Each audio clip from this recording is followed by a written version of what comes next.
Bueno, muchas gracias por invitarnos a participar en esta jornada. Lo bueno de ser el último es que al final se ha explicado casi todo. Por lo tanto, yo podré ser muchísimo más breve y con 10 transparencias podemos acabar de forma más o menos rápida. La otra ventaja que tiene también es que podré comentar todo lo que han dicho los demás y criticar todo lo que han dicho los demás. Eso también es una ventaja para la presentación. En mi caso, lo primero que criticaría es el título de la ponencia. Baja carga no quiere decir nada. Que baja no quiere decir nada. O sea, estamos hablando de instalaciones de menos carga. Para mí sería el título correcto. Porque lo que se trata precisamente es de reducir carga. Y no hay un índice que nos diga qué es poco o qué es mucho. Sobre todo, pues, en la presentación que vamos a ver ahora, pues, estamos hablando de instalaciones industriales. Entonces, lógicamente no vamos a llegar a los ratios de 75 gramos, ni a los ratios de 50 gramos, ni los queremos ni los necesitamos tampoco. Por lo tanto, lo que sí que se trata es hacer instalaciones más coherentes. O sea, durante mucho tiempo las instalaciones se han diseñado sin tener en cuenta ya no el riesgo, porque al final cuando tengo una instalación con 200 kilos de amoníaco o 300, si tengo una fuga, me moriré con 200, con 500 o con 1000. Me voy a morir igual si tengo una fuga. Entonces, lo que tenemos que hacer es minimizar las fugas. Más que preocuparnos exclusivamente por la baja carga, nos tenemos que preocupar por hacer las instalaciones en condiciones. Es decir, que no hagamos las soldaduras mal, que no pongamos materiales de mala calidad, que las juntas sean estancas, porque al final, si hay 5.000 kilos dentro de un circuito y no van a salir nunca, me da igual que sean 5.000 que 10.000. No me tendría que preocupar. Eso no quiere decir que venga aquí a desmontar toda la charla y que digamos, a partir de ahora vamos a hacer instalaciones de 10 toneladas, porque es lo que se lleva. Ni mucho menos. O sea, lógicamente hay que rediseñar las instalaciones, hay que hacerlas de otra forma. Menos carga es menos riesgo y tenemos que partir de hacer las instalaciones con coherencia. Con coherencia, como se ha empezado a hacer con las instalaciones de expansión directa. O sea, hasta hace poco estamos hablando de baja carga de amoníaco, pero ahora nos preocupa mucho la baja carga de los HFCs o de los HFOs, básicamente por lo que cuestan. O sea, antes cargar 5 kilos al año y que hubiera fuga no preocupaba. Si además le ponías un recipiente más grande y tenía 50 kilos más de refrigerante, tampoco te preocupaba. Ahora lo pensamos al milímetro, porque cada gramo de refrigerante vale muchísimo. En el caso del amoníaco no es un problema de cuánto vale el refrigerante. El amoníaco es el refrigerante probablemente más barato. Estamos comprando el amoníaco a unos 4 euros por kilo. 4 euros por kilo es nada. Nada. Y precisamente por eso una de las malas costumbres que hemos tenido durante mucho tiempo es, como es tan barato, metemos mucho. ¿Vale? Si costase mucho, no lo pensaríamos de otra forma. No sé si van corriendo. Perfecto. No quiero que afinéis los ojos para ver lo que pone, ya lo veréis en la transparencia. Básicamente es una tabla del reglamento que nos indica dónde podemos utilizar el amoníaco, qué limitaciones tenemos en cuanto a normativa. No hemos hablado nada de normativa. Y entonces, si estamos aquí hablando de baja carga, supongo que será porque lo necesitamos, porque nos lo pide la normativa. ¿Estamos hablando de instalaciones industriales? No nos lo pide la normativa. O sea, la normativa española, que está basada en normativa europea, lógicamente, no es nada restrictiva con el amoníaco. Era muy restrictiva para el uso de lo que llamáis refrigeración ligera o, por ejemplo, todo lo que es climatización. La climatización está prácticamente prohibida con el amoníaco. Y lo que sí que ha cambiado la normativa en los últimos años es que ha abierto el abanico a esos usos. Ha abierto el abanico porque no hay otra opción. Si estamos poniendo fuera del mercado lo que yo sigo también llamando los fluorados o los freones, pues tenemos que abrir el abanico a tecnologías que pueden tener un poco más de riesgo. Ahora empezamos a hablar del amoníaco con menos miedo y ahora empezamos a hablar de los hidrocarburos con más miedo. Bueno, ni unos ni otros van a tener problemas y en el futuro son las soluciones que hay. Vamos a pasar, y esto es una opinión personal, probablemente alguien diría, pues no es así, los HFOs tienen mucho futuro. Hemos pasado por todas las letras del abecedario, HFC, CFC, HFO, ECF, las tenemos todas. Pues yo me quedo con la NH3, que está muy bien, y el CO2, que también está muy bien, y que ya lo estudiamos en la escuela y que ya nos sonaba lo que eran en su momento. Entonces, a nivel industrial no hay ninguna limitación de carga. ¿Por qué queremos reducirla? No por una limitación legal. Pensar que las limitaciones que tiene el reglamento actualmente, para instalaciones muy pequeñitas, 70 kilos para abajo, la normativa ahora es totalmente flexible. O sea, puedes hacer una unidad sin prácticamente requisitos a nivel documental ni a nivel seguridad. El primer escalón ya un poco complejo son 1.500, 2.000 kilos, donde empiezan a a pedirse ciertas medidas de seguridad que suponen un coste para la instalación, y a partir de 3.000 pues se supone que es el full equip, ¿no? Hay todas las medidas de seguridad. Si miramos las medidas de seguridad que pide el reglamento, son 4 cosas muy simples.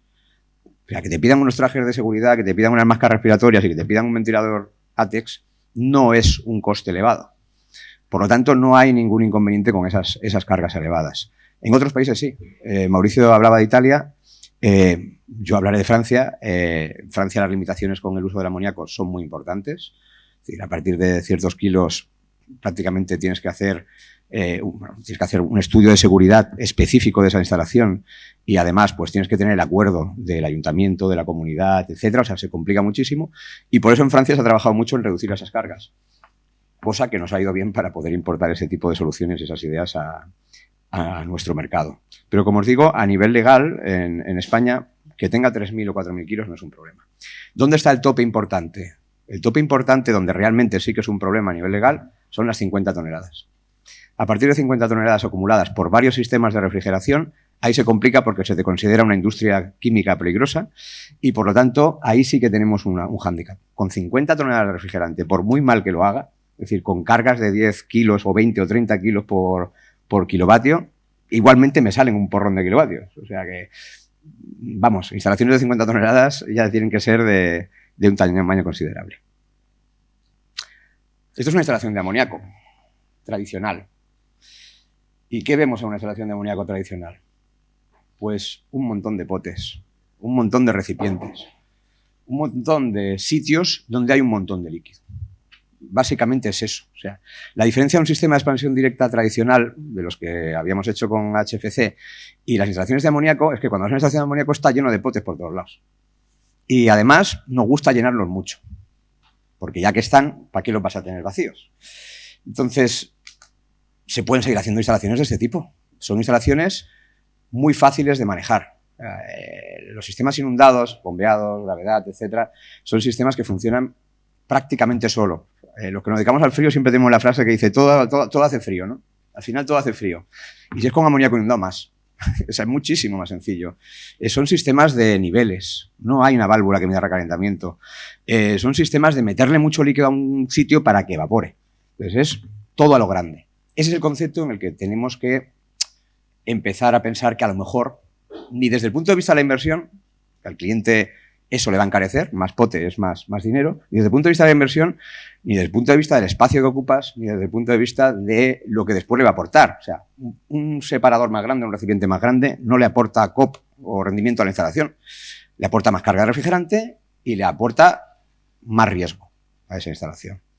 Entonces, si os fijáis en los sistemas tradicionales, aquí veis los sistemas básicos, un sistema booster, un sistema con economizador, un sistema de bombeo.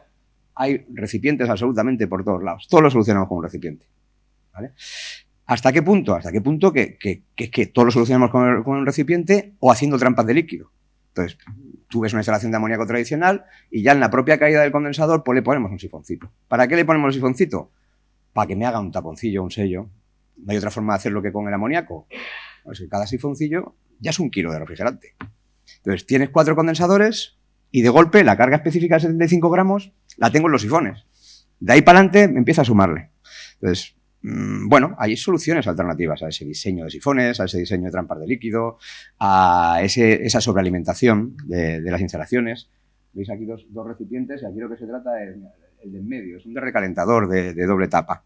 ¿Con qué recaliento los gases de un sistema booster? Con un pote con mucho líquido. ¿No hay otra forma de hacerlo? Sí, pero está bien lo del pote con mucho líquido. Bueno, pues a lo mejor tenemos que pensar que otros sistemas que hasta ahora nos hacían pensar más o nos hacían complicarnos más en cuanto a la solución técnica, son más que útiles y posibles en las instalaciones industriales y empezar a eliminar todos esos potes que tenemos por ahí. Esto es la guía de diseño de las instalaciones industriales durante los últimos 100 y pico años. Y son 2 frases muy típicas aquí en España, que es cuanto más grande mejor y más vale que sobre que falte, ¿no? Esa es la guía que teníamos todas las personas de diseño en las instalaciones frigoríficas. ¿Cómo diseñamos una instalación? Mira, el recipiente cuanto más grande mejor. ¿Cómo de grande? Que me quepa todo el líquido de la instalación. ¿Por qué? Por si algún día tengo que meter todo el líquido de la instalación. Bueno, pero si está vacío, no supone una carga de refrigerante. Tampoco es un problema. El problema es que ya que lo tenemos, lo llenamos también. Entonces, ¿por qué? No sé, imagínate que un día se acaba el amoníaco del mundo y tú no tienes. Pues necesitamos tener ese amoníaco ahí guardado. Y es verdad que tanto los separadores como los recipientes, como todo, cuanto más tienen, más fáciles son de controlar. Eso es muy fácil. O sea, cuanto más líquido tienes, pues las fluctuaciones las vas a coger mejor, las variaciones de capacidad de la aspiración te van a dar igual, que varíe lo que quiera. Si viene mucho líquido, que venga mucho, y si viene poco, que venga poco. Entonces, cuanto más grande, mejor, pues sí que es una cosa que funciona. Además, son más fáciles de diseñar. Yo cuando empecé a trabajar en esto hace unos cuantos años, me sorprendía que las tuberías, ¿cómo se calculaban? La de líquido, un calibre más que la de no sé qué. Pero no miras las velocidades. No, siempre ha sido un calibre más. Y si va un poco sobrada, pues va un poco sobrada. Las recirculaciones, 4. ¿Por qué 4? Porque siempre ha sido 4. ¿Pero rinde mejor el evaporador con 4? Pues muchas veces peor. O sea, con los nuevos diseños de evaporadores, en eso nos hemos estancado todos, o sea, seguimos haciendo lo mismo que se hacía hace 40 años, ¿no? Entonces, yo siempre pongo el ejemplo de automoción. Si Alfa Romeo en su día dio problemas con el aceite, durante el resto de la vida Alfa Romeo será un coche que da problemas. Da igual la tecnología que hayan implantado, lo que hayan cambiado, que le haya comprado otra marca, que compren motores a otra gente, Alfa Romeo es malo. En este caso, lo contrario es, si siempre ha ido bien con 4, el ratio se va a mantener toda la vida. Da igual que los fabricantes hayan cambiado el tubo, lo hayan puesto más pequeño, que le añadan microaletas, ¿qué tal? Yo voy a meter 4 recirculaciones. O sea, partamos ya de las 4 recirculaciones en una instalación con amoníaco. Una instalación con 4 recirculaciones que tenga una tubería de 1,5 pulgadas, tiene aproximadamente unos 80 kilos cada 100 metros. Con una recirculación pasamos a una tubería de 0,5 pulgadas, que además es más barata, curiosamente, o sea que bastante más barata. Pasamos a una recirculación y pasamos a 20. Es directamente proporcional. O sea, las recirculaciones, por final es un tema de sección de paso y velocidad. No vamos a hacer aquí un curso de cálculo, pero está claro que es completamente proporcional. Estamos encareciendo la instalación, estamos incrementando la carga en la tubería de líquido, que realmente es la única que preocupa a nivel de carga. La tubería de líquido tendría que ser lo más pequeña posible. Dice, sí, pero los evaporadores con 4 recirculaciones son más pequeños. ¿Cuánto más pequeños?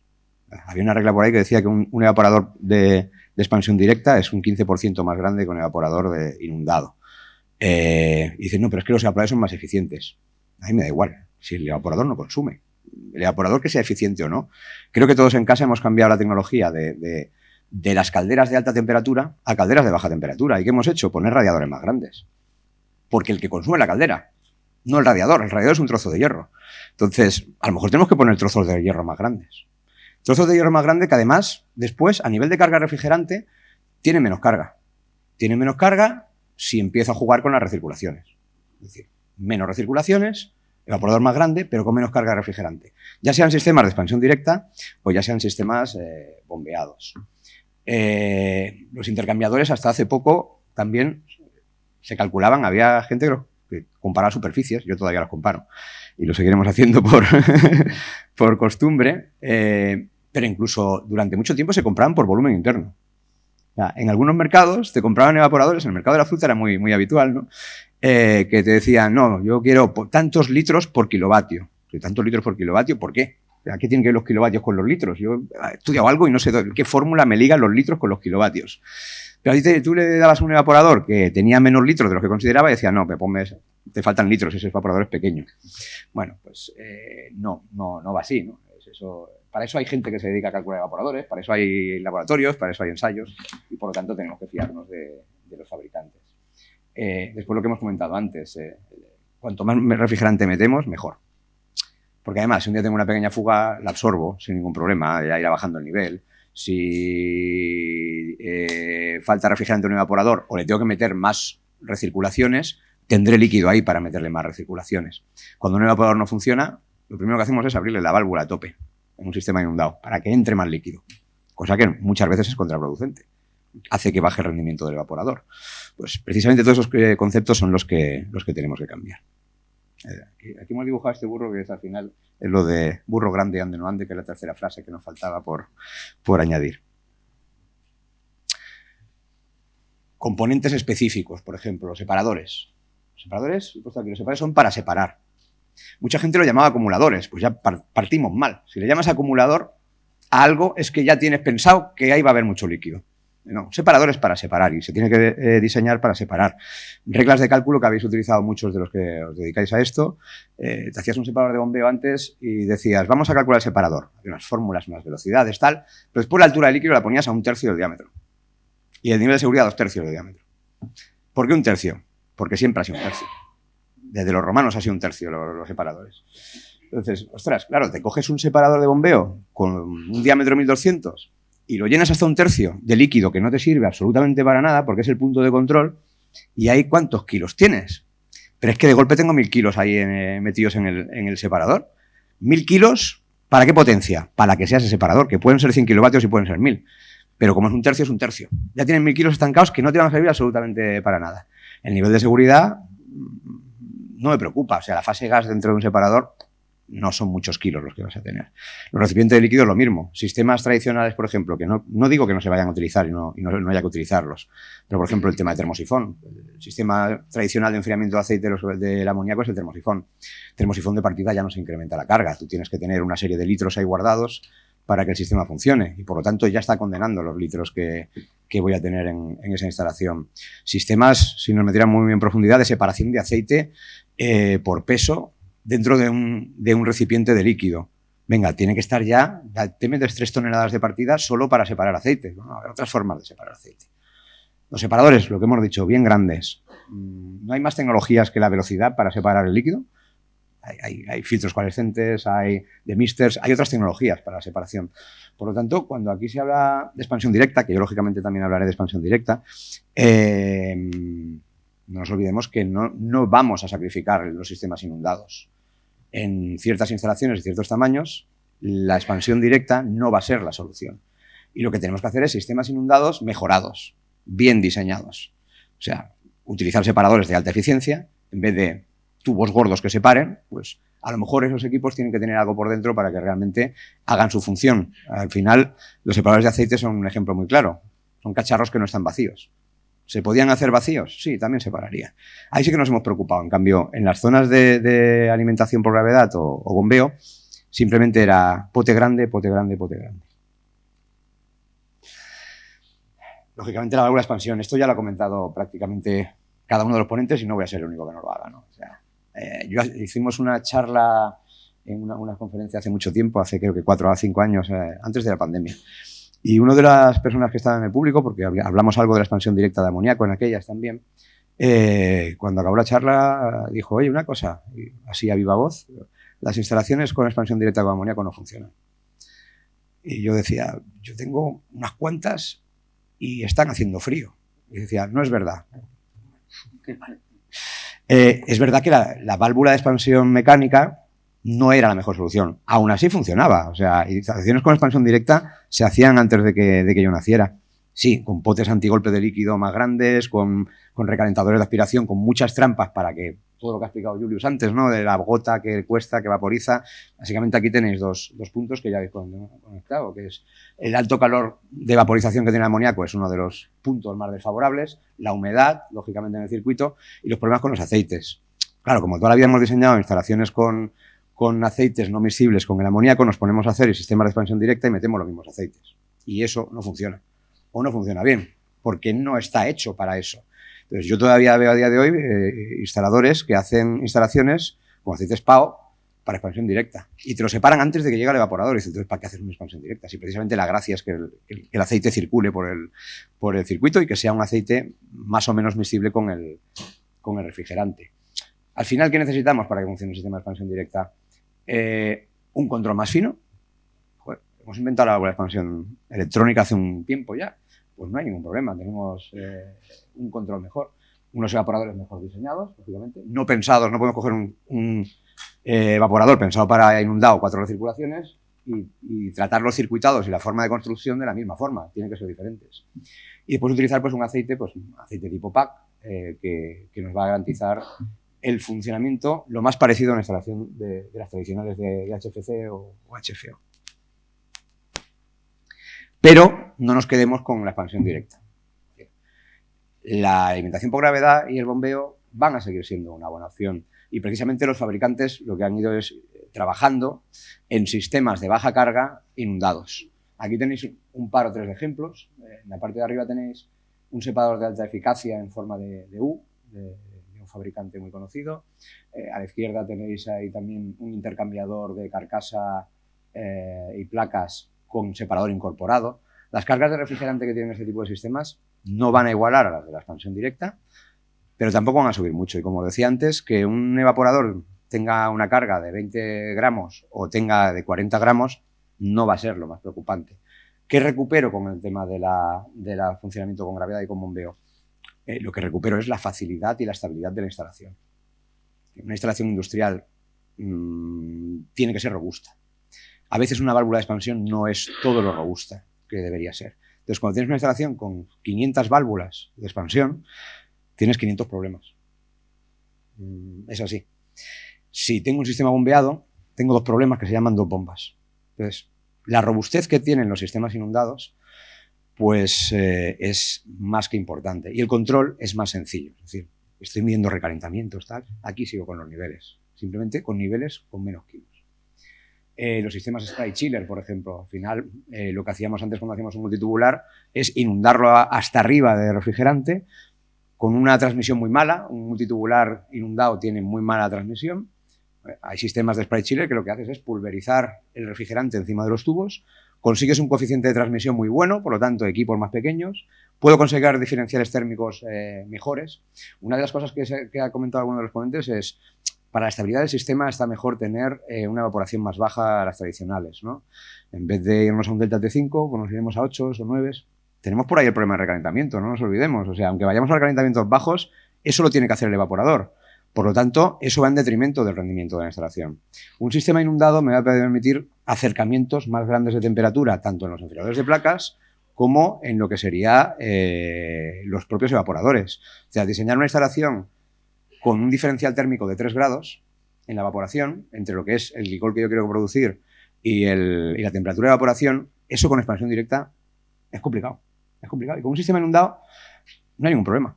Es un tema de superficie, más superficie, que no más volumen, más superficie de intercambio, que no más carga de refrigerante. Los fabricantes han trabajado mucho también en sistemas que habéis pasado algunos por encima. La parte de expansión directa, el control de calidad de vapor es una buena opción. Es una buena opción que se va a ir imponiendo en el mercado en cuanto deje de costar 2.000 euros y cueste tanto como el evaporador. De momento, lógicamente, es más sencillo la válvula de expansión, porque total para este sistema la necesitas igual y estás cambiando una sonda de temperatura y una sonda de presión por un cacharro que vale 2.000 euros. Claro, el retorno de la inversión no es bueno. Pero hay ciertas aplicaciones donde, en elevadas potencias, donde puede ser muy interesante. No tenemos que descartar el uso de la calidad de vapor. Condensación por aire, que existen los evaporativos. ¿Vale? Existen los evaporativos y nos dan una mayor eficiencia.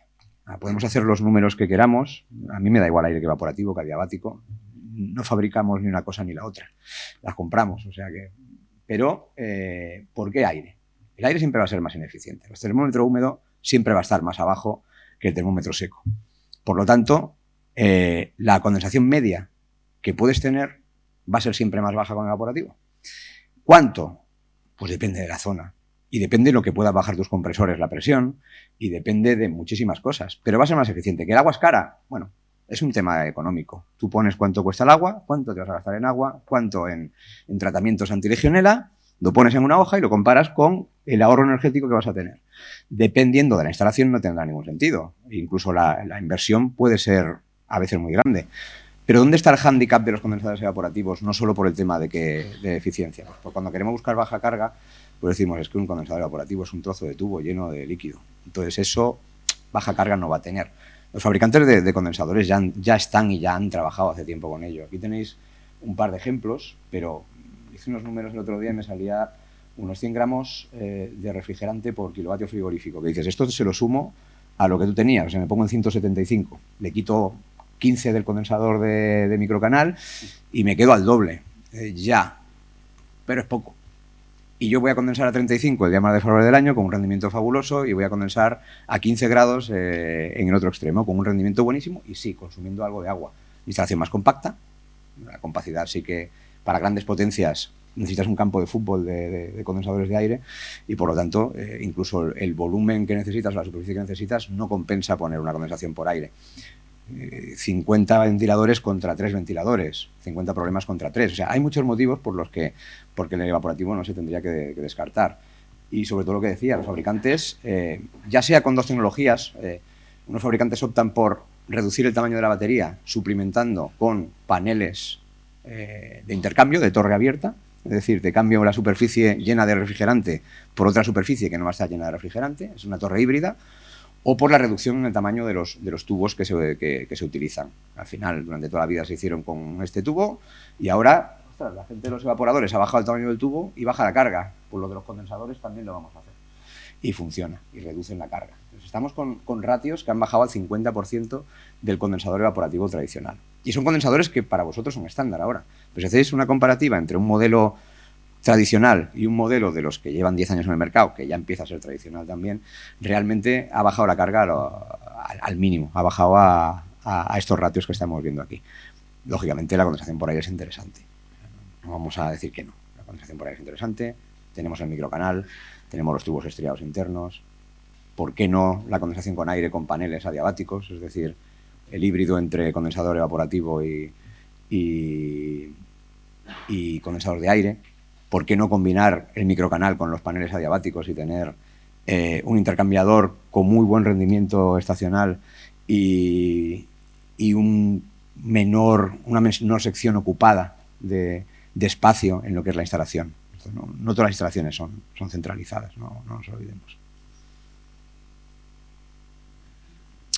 De evaporadores no vamos a hablar mucho. De evaporadores vamos a hablar muy poquito, pero sí que, por ejemplo, la condensación por agua, que además es la primera que se empezó a utilizar con los sistemas de refrigeración que daban miedo, con el amoníaco y con otros, ¿no? En vez de tener condensadores evaporativos, se utilizaba mucho la condensación sobre un anillo de agua. Eso de anillo de agua ahora ya todo se empieza a sonar, porque en supermercados empieza a ser el water loop, que suena mejor que anillo de agua.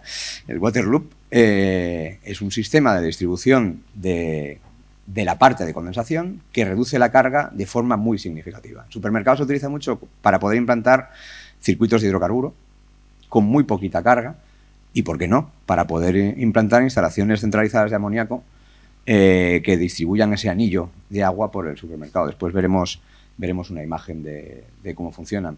El tamaño de intercambiadores que se están utilizando ahora respecto a los que se utilizaban hace muchos años cambia muchísimo. Pasar de multitubular a placas. Muchos fabricantes todavía hacen unidades con multitubular, enfriadoras con multitubular. En amoníaco incluso, hay enfriadoras comerciales en el mercado. Claro, la carga de refrigerante que tienes ahí es muy grande. Un intercambiador de placas se reduce la carga a un 20% de la que tienes en un multitubular. Entonces, es una muy buena idea utilizar esos sistemas compactos en la zona de condensación. Lógicamente, en la de evaporación eso está más que superado. Es decir, la parte de generar licor frío con multitubulares hace mucho que se descartó, pero en ciertas zonas de circuito se siguen utilizando.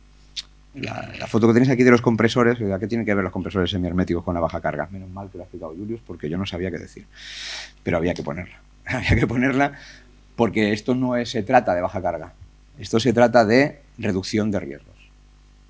¿Vale? Y el uso de tecnologías de compresor semihermético me ayuda a reducir las fugas de las instalaciones.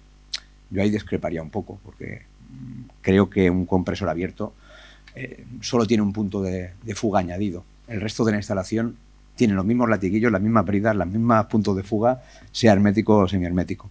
Pero sí que es verdad que nos acerca a capacidades más reducidas en las instalaciones. Entonces, si estoy hablando de industrial, ¿por qué hablar de semiherméticos? Porque esas capacidades reducidas se están convirtiendo en capacidades elevadas. Es decir, unidad multicompresor con compresores semiherméticos ya para potencias bastante elevadas, a partir de 1000 kilovatios, ya empiezan a existir en el mercado. O sea, no pensemos solo que tenemos que hacer unidades chiller de glicol, porque hay muchos circuitos de refrigeración que tienen niveles de temperatura muy bajos donde, pues como habéis hecho vosotros, tienes que ir con amoníaco directo o con un refrigerante directo. En este caso amoníaco, CO2, lo que queramos, pero tendremos todavía salas de máquinas centralizadas con unidades multicompresor que nos facilitarán la reducción de la carga de las instalaciones. No sé cómo de tiempo vamos bien. ¿Sí? Vale. En cuanto a evaporadores, ya lo hemos dicho antes, o sea, la tecnología de evaporadores empieza a revisarse. Yo esa discusión de la carga de refrigerante la tuvimos durante mucho tiempo porque hacían los números, incluso los teóricos, que a mí me salían más altos, pero hacían los números teóricos y decías, ¿por qué siempre metemos un 50%? No es que lo metamos, porque en una instalación industrial el refrigerante no lo pesas. Entras hasta que llega un pote que se ha quedado lleno. O sea, realmente no vamos con una balanza a cargar las instalaciones de amoníaco. Pero cuando tenías que hacer una justificación teórica a nivel legal de cuántos kilos tenía un evaporador, pues tú decías un 40, yo contaba un 50 y para los inundados un 60 del volumen interno. No es verdad, no es verdad. A lo mejor en inundados sí. A lo mejor en inundados sí porque como tenemos un pote muy grande con mucho líquido y me sobra por todos lados, abro mucho la válvula y ya no es que tengas 4 recirculaciones, es que tienes 30 recirculaciones en el evaporador. Además, ya sabéis que las instalaciones a nivel teórico están muy bien. Las de válvula de expansión, el evaporador regula el líquido que entra. En una instalación de bombeo no está regulando absolutamente nada. Cuando una cámara te cierra, la cámara de al lado se pone a 10 recirculaciones. Cuando te abres, se quedan 2.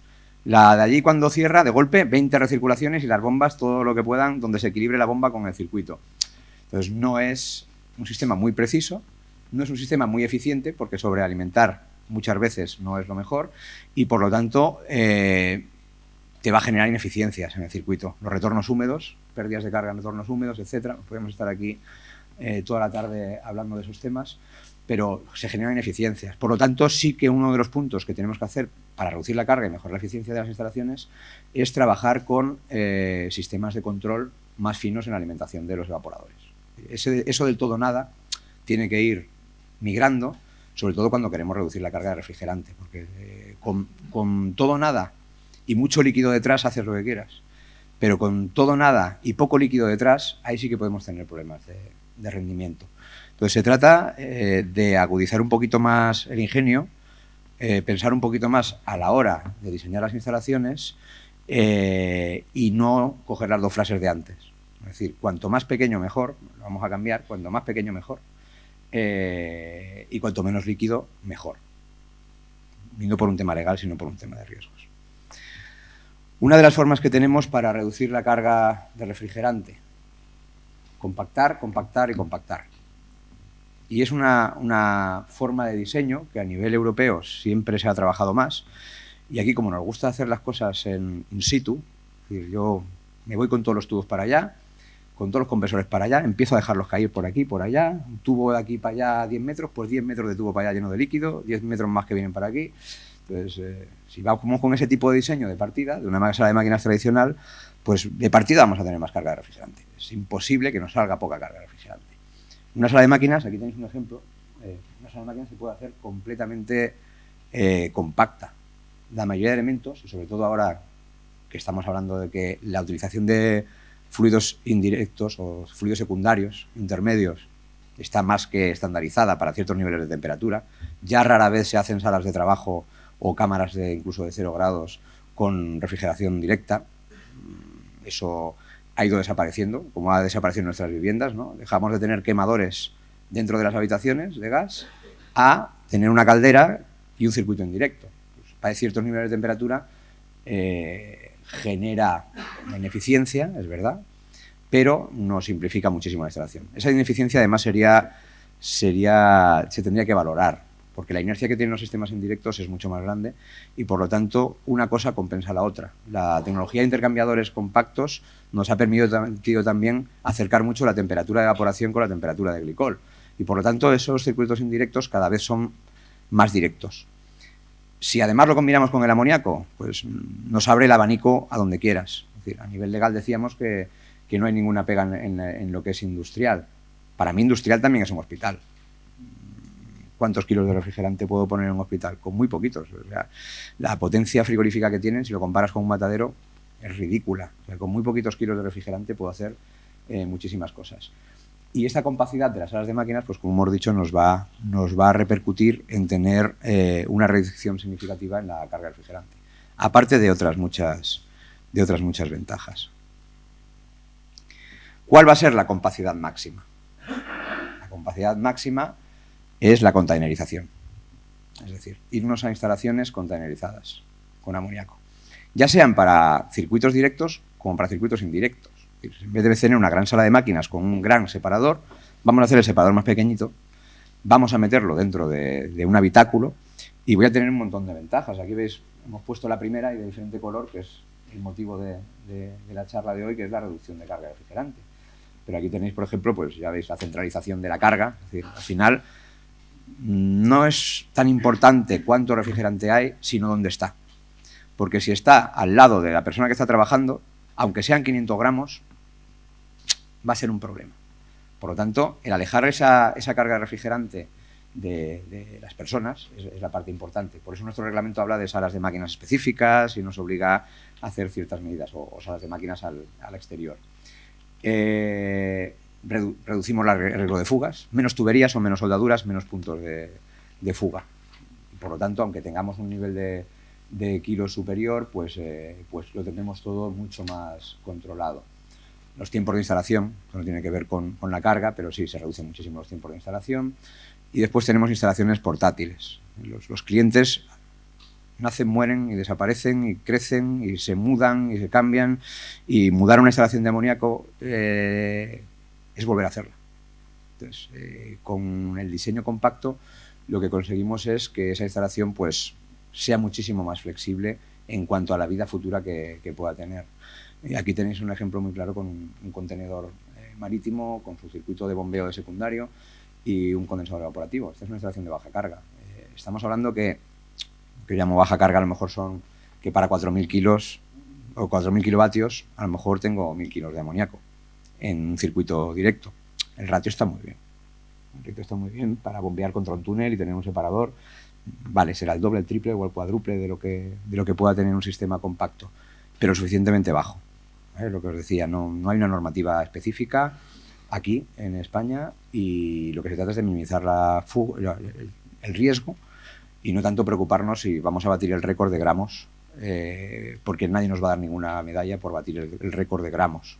Está muy bien para ciertas aplicaciones. Es decir, yo entiendo que cuando vas a montarlo en un hospital, en una zona urbana, pues ahí es más fácil, incluso a nivel comercial, decirle a alguien tengo 25 kilos que tengo 50. Pero como os decía antes, me muero con 25 o me muero con 50. A mí si se me cae una viga, una IPN 200 o una 400, moriré igual. O sea que me da un poco igual ese punto de riesgo. Y después también pues tenemos una reducción del espacio ocupado, y el espacio en la industria cuesta dinero.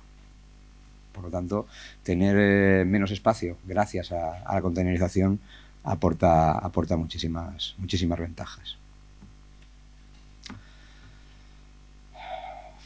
Containerización máxima, reducción de carga máxima, instalación industrial a la mínima potencia. Bueno, vamos a coger todos estos conceptos, evaporadores de alta eficiencia, vamos a coger sistemas de expansión directa, vamos a hacer los water loop industriales. Y los water loop industriales pues parten, por ejemplo, de por qué no coger una condensación por agua con torre de refrigeración. De esa forma, decíamos que el evaporativo tenía 100 gramos, pero la torre tiene 0. Por lo tanto, estamos reduciendo la carga. Vamos a condensar contra agua. Condensas contra agua, es menos eficiente. Bueno, más eficiente que el aire en muchos casos, que la condensación por aire. Por lo tanto, esa condensación por agua simplifica mucho. Me permite crecer y hacer instalaciones más separadas con un anillo de agua, el water loop de la parte de condensación. Y vamos a hacer otro water loop en la parte baja, es decir, en la parte del frío. Tenía un diagrama parecido a este hecho para supermercados, es lo mismo. Lo que he cambiado aquí son las imágenes, pero es el mismo diagrama que podría poner en una charla de supermercados. Yo genero un glicol, por ejemplo, a -10, yo lo envío hacia las salas de trabajo, lo envío hacia las cámaras de frescos y lo envío hacia los túneles de congelación. Y esos túneles de congelación, pues los hago ¿con qué? Pues los puedo hacer, por ejemplo, con un CO2 subcrítico. Se estaba poniendo muy de moda hablar del CO2 transcrítico. No voy a criticar el CO2 transcrítico, funciona muy bien, pero hay otras alternativas. O sea, existen otras cosas que no sean los eyectores. Últimamente parece que nos vamos a poner un eyector en el grifo de casa. No necesitamos los eyectores. Vivíamos muy bien sin ellos y podemos seguir viviendo muy bien sin ellos. O sea, a veces cuando se habla de transcrítico he dicho que no iba a criticar, pero al final me está saliendo. Al final, a veces, aparte del COP, a mí me hace mucha gracia cuando se hace una comparativa de 507 contra el CO2 transcrítico. Digo, ¿por qué no me metes el amoníaco en esa comparativa? Y si lo metes además con sus condensaciones flotantes, con todo, como el tuyo, que también tiene condensación flotante, entonces vamos a hacerlo. Para ciertas aplicaciones está muy bien. Hacer una instalación industrial de 2.000 kilovatios, o 3.000 o 4.000 kilovatios con eyectores, el día que me envías al mecánico allí con un COP que es un poco peor que el de tu sala de máquinas de amoníaco, no sabe lo que es la solenoide, no lo sabe. Lo que es el eyector transcrítico suena feo, o sea que ya empezamos mal. Entonces, hay ciertas aplicaciones donde, o sea, no todo vale para todo. Y eso también lo habéis dicho antes alguno de vosotros, ¿no? Una planta enfriadora tiene ciertas limitaciones. Podrías hacer plantas enfriadoras de 4 megavatios, pero llega un momento en el que deja de ser para eso. Y ese punto del industrial, pues es donde probablemente el transcrítico tenga menos cabida. El subcrítico, combinado con un water loop y con amoníaco, es un sistema que llevamos más de 20 años trabajando con él, bastantes más, 30 probablemente, y más que conocido. El circuito subcrítico de CO2 es un circuito como uno de expansión directa de toda la vida de HFC, que todos conocemos y que tiene su válvula de expansión, su recalentamiento, de todas esas cosas que son tan fáciles, y por lo tanto esa combinación es más que interesante, mantener esa combinación. Mantener la combinación del amoníaco bombeado que decíamos, también vamos a mantener el amoníaco bombeado para ciertas aplicaciones, no lo eliminemos.